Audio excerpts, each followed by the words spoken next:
So let's see. Okay, with this guy's, he had uneven wear. Backs didn't really have any problems. Grease pins were probably not sliding right. For these here, when you do these Honda 2000, I think they're 2017 and up, you put a pair of needle nose in there and you push in and you twist. And when you twist, you can do it without a caliper tool. You can use a caliper tool if you want to. It's not really necessary.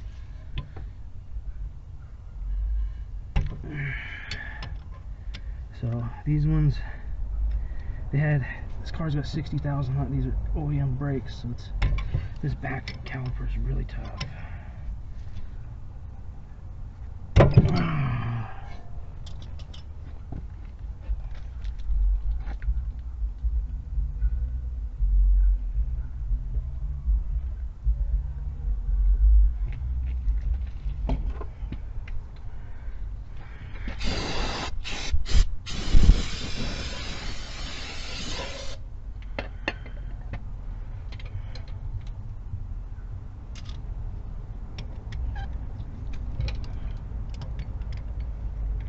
Do you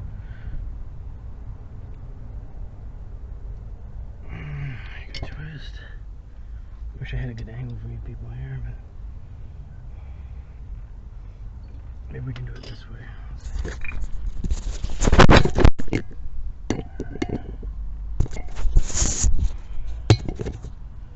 There, okay. There it is.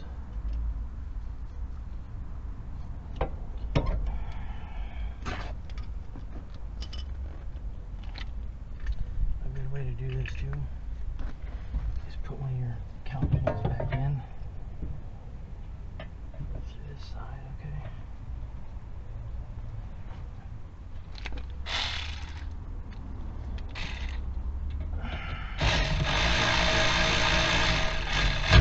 Okay.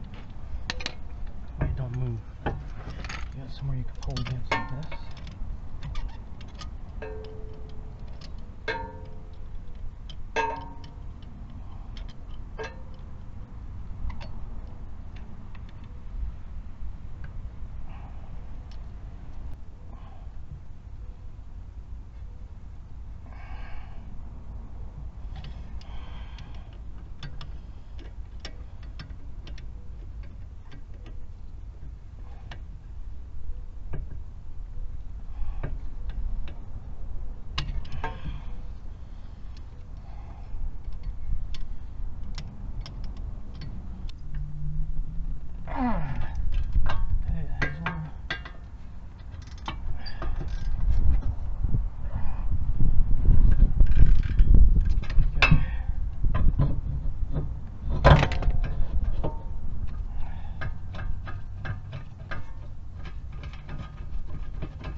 Okay.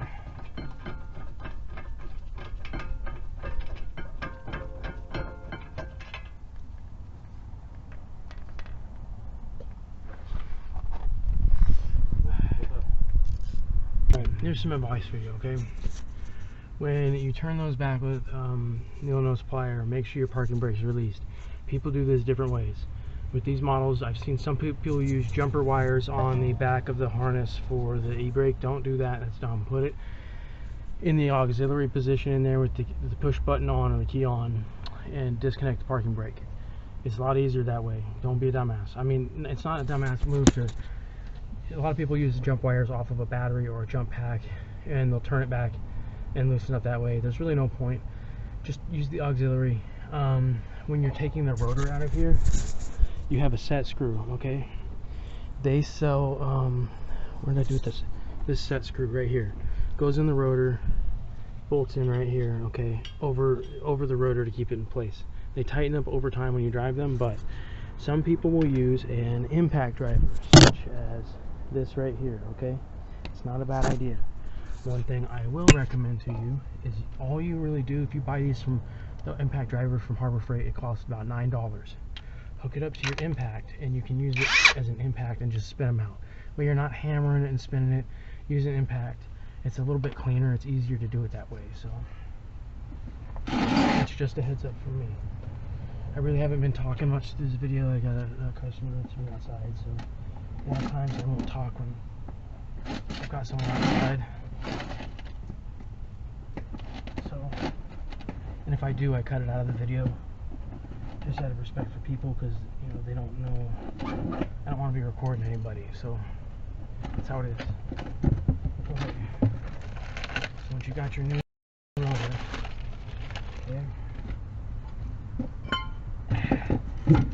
okay, that's where your set screw goes. You can see that these two do not have this divot in there. Make sure you line this up properly.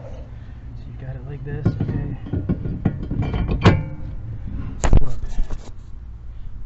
Set screw goes in there, okay? Just spin it in with an impact. Impact and the driver kit. That's a must if you're doing brakes out here, you're doing anything. It's just a glitch. So a lot of people will say, just use the impact driver and tap, spin, tap, spin, tap, spin. Use an impact wrench. Spin it right out. You can probably even use something like this if you really needed to. It's really not a big deal. The nice part is that impact driver is a 1/2 inch. So it's extremely easy to just zip them right out and you're good. Zip them back in, you're good. It's a lot easier. Okay, so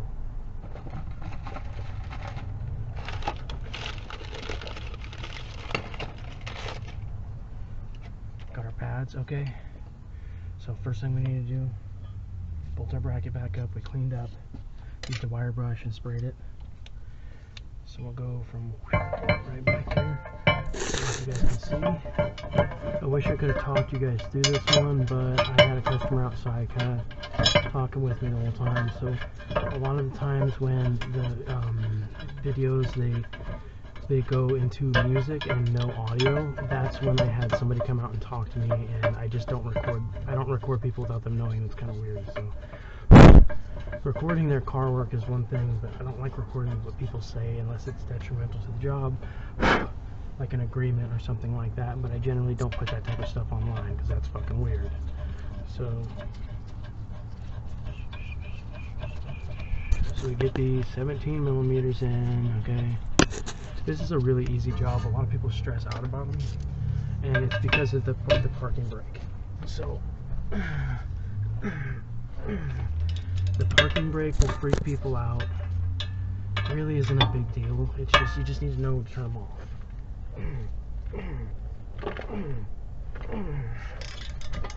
Okay, so we're good there.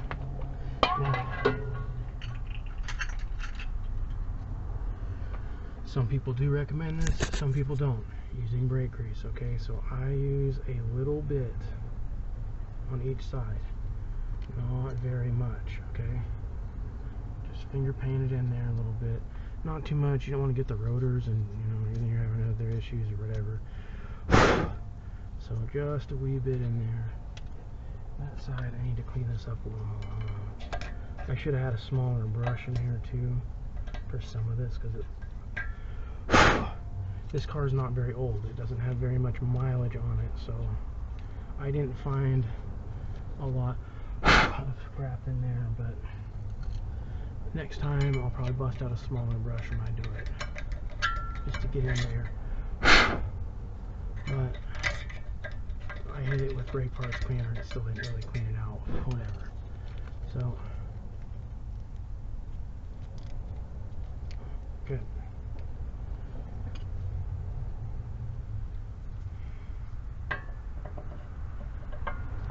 So we're going to go in, out, slide your pads a little bit, get that stuff moving, so you know it's in the right spot.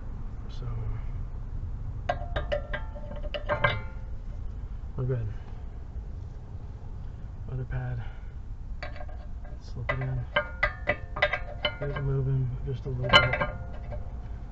Okay, we're good. We're set in there, okay?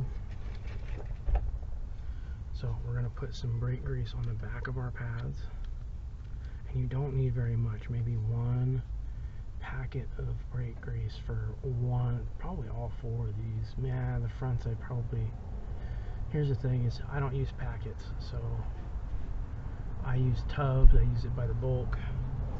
But what I will tell people is just when it comes to some of these brakes, you want to be kind of sparing with it. I don't use brake disc quiet on these rears because the inside piston spins and it doesn't go in and out directly. there's no point. You can use it on the front of the pad and use it that way, but I mean, you can. It's up to you. It's not a big problem if you did or you didn't. It's not. As long as you've greased it, it should be just fine. So I'm greasing the other side of the caliper, I'm greasing the caliper side of things here too. So make sure the piston has grease on it, and you should be just good to go. So making sure we're completely set in here. Okay. Let's clean off. So customers grabbing me my payment, so I'm just getting this done really quick. I'm almost done. I'm sorry once again, I had to cut the audio out, and I'll just run a lot of the music that I run in there is just beats that I've made, so I'll just throw beats in there. It's just kind of how I decided to do the channel. I don't like recording people speaking. It's not really cool. So, well, and sometimes I do because it's like, hey, what's up, and yada yada. It's unavoidable. Maybe it's something I just started doing. I don't know. It's more just out of kind of respect for people. I don't really like to record people talking, so. Okay, rub it over. Okay.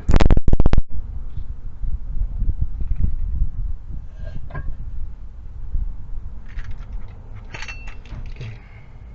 Before this goes in, we're gonna run more grease, just a bit, on the outside of these pins, okay? So, run them in.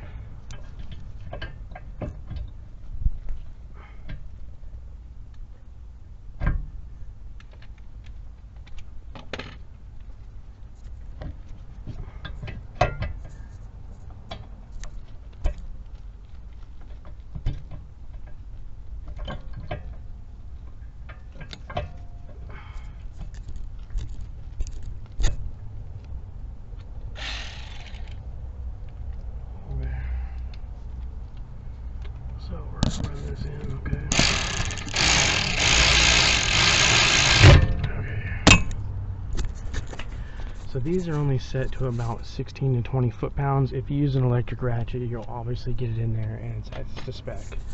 So with these, it's a little bit different. So we're going to take this, make sure you plug your e-brake clip back in there so it clips in. Okay, so in we go. That tab might be a little fucking screwed right now, but I don't think so. Plug it all the way in, snug it, okay. Okay. Run some more brake grease on here.